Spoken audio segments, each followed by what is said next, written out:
Hello and welcome to another review on cardekho.com. Now when one thinks about Maruti Suzuki, the legendary Maruti 800 instantly pops to mind. Its spiritual successor, the Maruti Alto, is one of the highest selling cars the Indian market has ever seen. Now that car has been replaced by this, and it's called the Alto 800. Maruti has put a lot of pressure on the little shoulders of this car, for it has to carry the name of the Alto as well as the 800. Does it live up to both those names? Let's find out.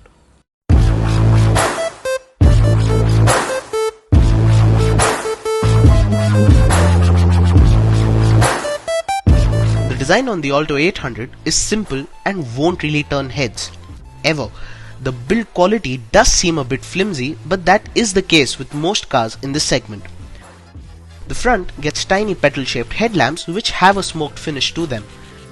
The bumpers at either ends are rather thin and don't protrude out a lot from the body.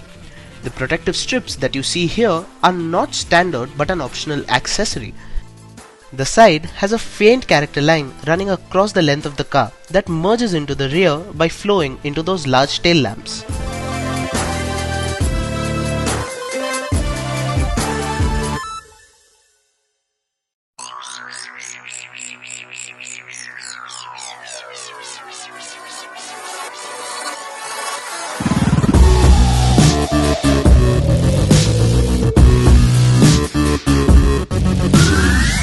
When you get inside the Alto 800, one of the first things that you notice is that the car sits slightly lower. So ingress and egress is definitely going to be a problem, especially for the elderly. You simply can't walk into the cabin like you would in a Nano, and that might be a problem. The second thing that you notice is that the fit and finish and the quality of materials is marginally better than that on the previous Alto. There are a lot of storage spaces around the cabin, although they can't hold a lot. For example, there's a shelf above the glove box, there's a small shelf here, and there's a small shelf on the floor as well, which can hold a 1-liter bottle, although you will have to make it lie down. It gets a bare basic center console, just a couple of AC vents, a manual air conditioner, and a slot for your music system. The music system that you see here is an aftermarket accessory. Speaking about the air conditioner itself, it is quite a chiller and it can cool the cabin down effectively with ease. The steering wheel is a nice 3-spoke unit, it's nice to hold and is decently precise as well. The instrument cluster is bare basic, just the large speedometer. Now, Maruti offers the Alto 800 in 2 interior color combinations. One is the grey that you see here and the second one being the brown. Right, in the rear bench of the Alto 800, as you can see, space is nothing to talk about. The front seat is adjusted to my height, which for reference is roughly 6 feet, and as you can see, I've got virtually no legroom at all. That's it, headspace is pretty generous. The seat can accommodate only 2 people and fitting 3 in the rear bench can be a bit of a squeeze. Also, there aren't any storage spaces around, you do not get a bottle holder, nor do you get door pockets, absolutely nothing. It's a bare basic rear bench that is only comfortable for shorter commutes around the city.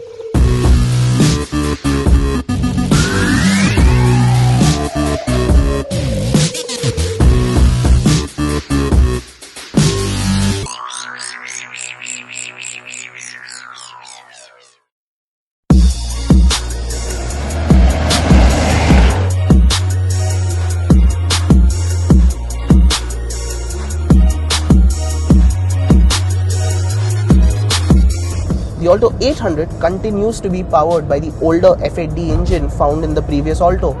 However, it now produces 48 PS of power and 69 Nm of torque. It's mated to a nice 5-speed manual transmission and you get an optional CNG variant as well, which we're driving right now. Now in both petrol and CNG, the car is adequately peppy to drive around in the city. Would I take it out on the highways? No. Is it safe? That's a negative again. It does not get ABS or airbags. However, a driver airbag is optional on the LXi and the VXi variant. It costs about 16 to 17,000 rupees and we heavily recommend you put in that extra cash for that added peace of mind. Talking about the ride quality, it does soak in those bumps pretty easily and broken roads don't really deter the Alto 800. However, I wouldn't really push it beyond 80 kilometers an hour because post that it properly feels nervous and jittery.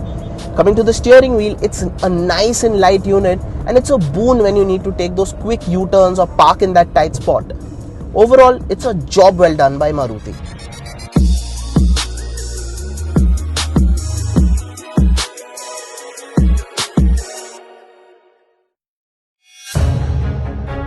The Alto 800 is doing what the Alto and the Maruti 800 have been doing for decades: be an inexpensive city commuter.